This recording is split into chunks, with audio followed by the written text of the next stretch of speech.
Salut, ici je te propose un nouvel exercice qui est tombé à Ulm. Qui relie la positivité d'un polynôme et la positivité d'une certaine matrice. Donc le but c'est qu'on prend un polynôme qui est positif sur R et on veut montrer qu'il existe une matrice symétrique positive dans Sn puissance de R telle que les coefficients AK soit la somme des coefficients M sur la diagonale ou la somme des termes vok. Okay. Donc le premier truc à remarquer, à montrer, c'est le sens réciproque qui est un peu plus facile. Si on suppose ça, et ben on a que A de n par somme.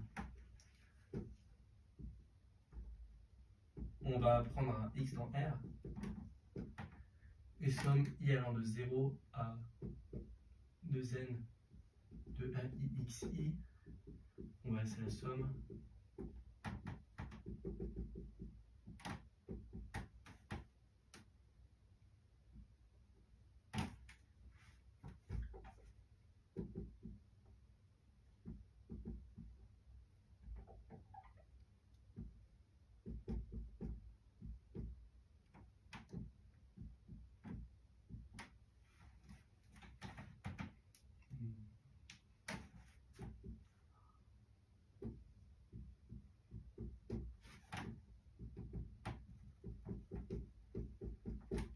Ok.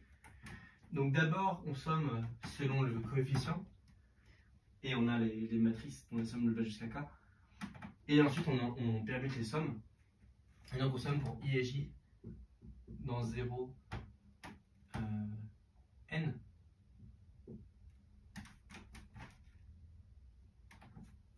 J'indice ma matrice pour I et J allant de 0 à N. Et là, on reconnaît M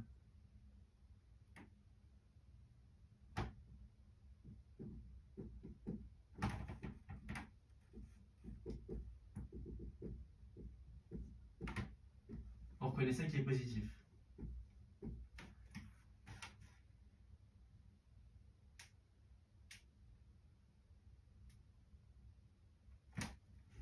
On reconnaît le produit scalaire de M x0 xn avec x0 xn, ce vecteur-là. Parce que ça, tu peux le voir comme la somme sur J de xj. Donc ça, c'est le terme ici. Fois, je vais réécrire la somme ici.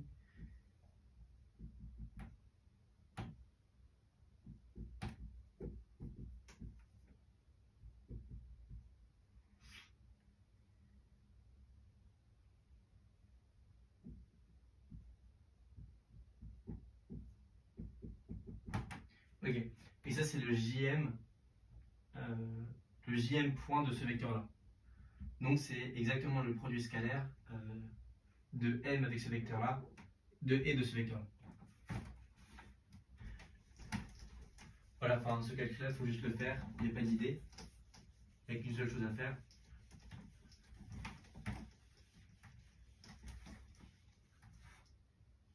Ok, maintenant la réciproque, ça va être le truc qui est rigolo. Déjà, tu sais probablement qu'un polynôme il est positif sur R si et seulement si c'est une somme de 2 carrés de polynômes sur R. Et ça va beaucoup plus simplifier l'écriture parce que Sn plus 1 de R c'est ça par somme, c'est un cône positif, enfin c'est un cône. Et donc si P égale Q2 plus R2, on a juste à le montrer pour Q2 et pour R2. Et les coefficients AK de P, ça va juste être la somme ici des deux matrices. Si je prends les deux matrices qui sont associées à Q2 et à R2. Donc, moralité, comme ça passe à la somme, je peux supposer que P est un carré. Pour montrer qu'un polynôme positif, c'est une somme de 2 carrés, enfin ici on a juste besoin de montrer que c'est une somme finie de 2 carrés, tu le montres pour les irréductibles. Et comme les sommes finies de carrés, c'est par produit, c'est fini. Sinon, tu peux aussi dire qu'un polynôme qui est positif sur R, les zéros qu'il va avoir sur R, ils vont être simples, parce que ils vont être doubles. Parce que si tu as un zéro simple de P, il va se passer un truc comme ça au voisinage du zéro, puisque la dérivée sera non nulle, et donc il y aura un endroit où P sera strictement négatif. C'est pas possible, donc tous les zéros de P réels sont de multiplicité mu z plus grande que 2. Et du coup, à partir de là, on dit que P c'est le produit pour les racines réelles de x moins z i avec i plus grand que 2.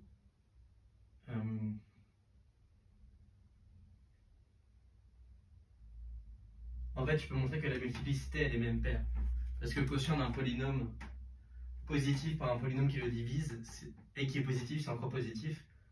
Donc si je reprends cet argument et que je le répète en divisant P par x moins z au carré, j'ai encore que si z est racine de ce polynôme, alors z carré va l'être. Donc la multiplicité de P elle est paire. Donc on a toutes les multiplicités des racines réelles sont paires. Voilà. Ensuite on a le produit sur les racines complexes.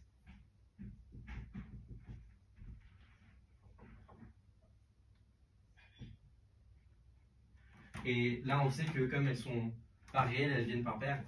Et donc ça va être x moins z bar à une certaine puissance.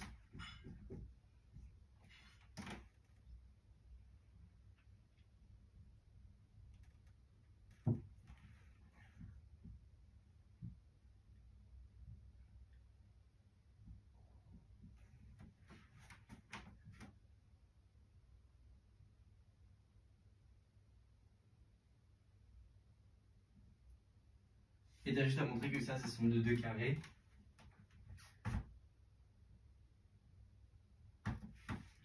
Ce qui se fait normalement.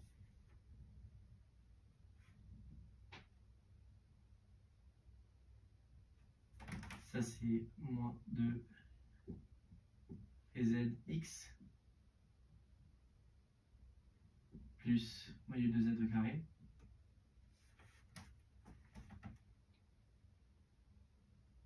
Ok, et ça c'est x carré moins 2 ré z x plus ré z au carré plus im z au carré.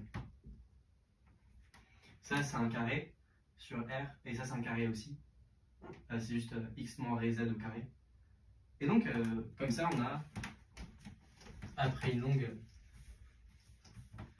parenthèse, que P est un carré. On peut supposer sous période de généralité que notre polynôme c'est un carré.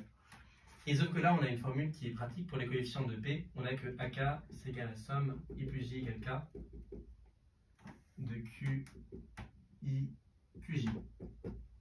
Ok, donc on va poser, on n'a pas le choix, NIJ égale QI, QJ, qui sont les coefficients IM et JM de Q. Ok, maintenant il faut montrer que ça c'est bien symétrique positif. C'est clairement symétrique.